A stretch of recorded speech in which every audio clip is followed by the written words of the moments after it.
الحمدللہ نحمدہ و نصلی علی رسول الکریم بسم اللہ الرحمن الرحیم۔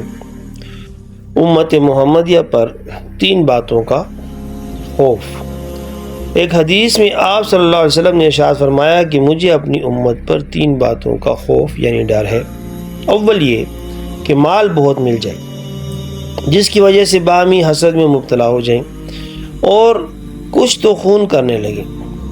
دوسرا یہ کہ کتاب اللہ سامنے کھل جائے، یعنی ترجمے کے ذریعے ہر عامی اور جاہل بھی اس کے سمجھنے کا مدعی ہو جائے اور اس میں جو باتیں سمجھنے کی نہیں ہیں یعنی متشابہات اور ان کے معنی سمجھنے کی کوشش کرنے لگیں، حالانکہ ان کا مطلب اللہ تعالیٰ ہی جانتا ہے۔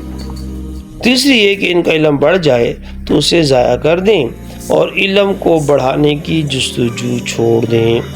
اللہ تعالیٰ آپ کو مجھے نبی علیہ السلام کا صحیح امتی بننے کی توفیق عطا فرمائے۔